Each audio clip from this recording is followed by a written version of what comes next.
Jangan berikan kami apa-apa, jangan berikan kami uang, jangan berikan kami apa-apa. Itu nanti nomor kesekian lah. Berikan kami pendidikan yang layak, buat kami nyaman untuk dapat pendidikan.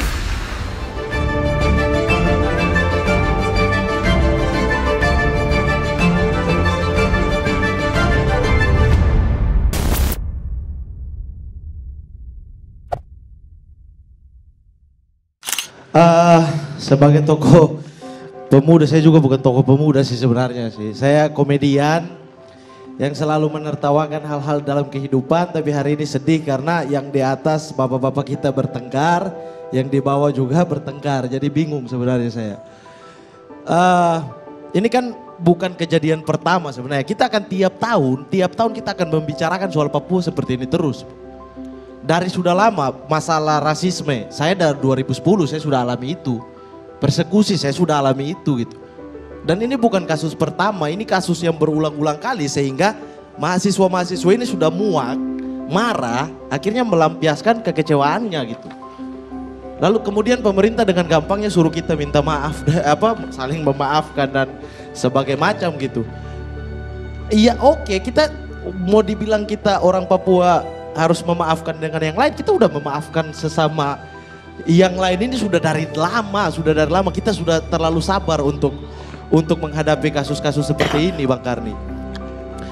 Terus pemerintah juga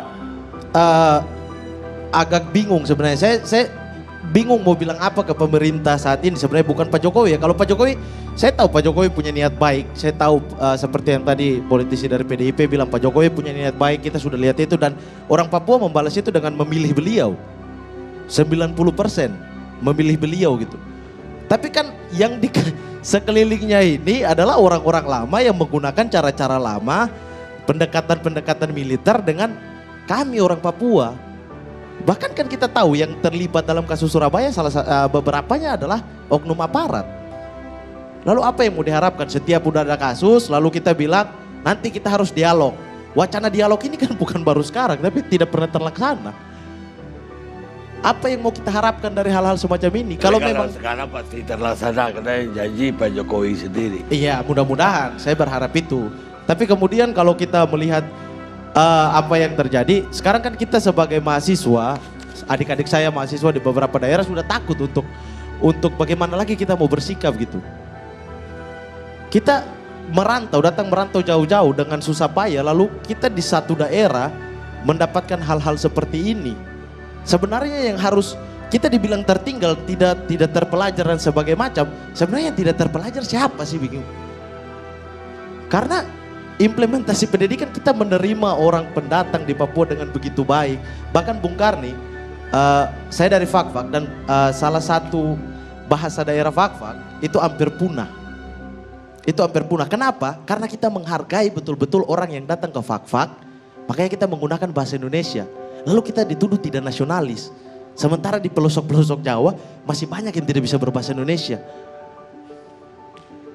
Ini apa sebenarnya yang kita sedang lakukan ini? Tapi itu juga dialamin oleh daerah-daerah lain ya di luar Jawa. Iya. Di luar Jawa melakukan hal yang sama dan di Jawa juga tidak semua. Saya tidak bilang semua. Ada banyak orang-orang di Pulau Jawa yang sangat bersahabat dan begitu cinta dengan kita. Tapi yang saya mau tekankan di sini Bang Karni, bahwa ini orang tua saya semua yang duduk, Pak Yoris ada, Pak Lenis ada, Pak Freddy ada dan lain-lain. Sudah tidak bisa kita untuk bertengkar di kalangan elit terus menerus. Ini curahan hati dari memang anak Papua ya. Kita sudah tidak bisa bertengkar di kalangan elit yang A tuduh yang B macam-macam, yang B bilang yang begini. Sementara yang di bawah juga saudara-saudara kita sedang berkelahi gitu.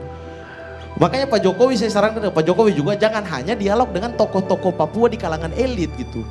Karena yang mengalami masalah itu kita yang di bawah, yang mahasiswa. Ketemulah dengan paguyuban mahasiswa Wamena mungkin, paguyuban mahasiswa Yapen Waropen atau paguyuban mahasiswa Fakfak Papua Barat. Ketua-ketua asramanya ini juga perlu dilakukan dialog. Biar tahu sampai ke lapisan paling bawah kita maunya apa. Selama ini kan abu-abu.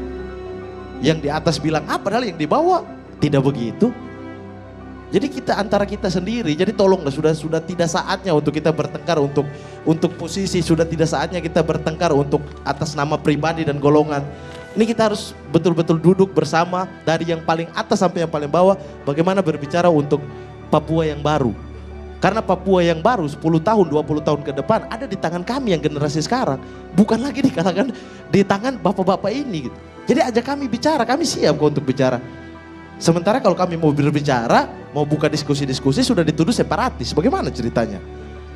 Kami mau berbicara apa? Di Jogja pernah 2015, 14 atau 2015 mungkin Bang Haris tahu, pernah ada pengepungan asrama Papua. Bahkan kasus ini jauh lebih besar dan lebih seram daripada yang di Surabaya.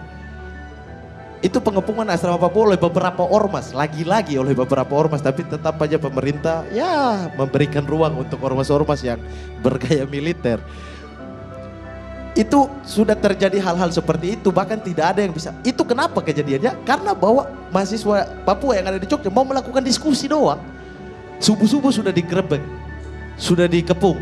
Katanya kita separatis, pro-separatis. Ya kalau selamanya kita tidak membiarkan rakyat Papua atau orang-orang Papua, mahasiswa Papua untuk berdiskusi, terus kami dituntut untuk cerdas bagaimana Bang Karni? Ya kami cerdas dengan cara diskusi.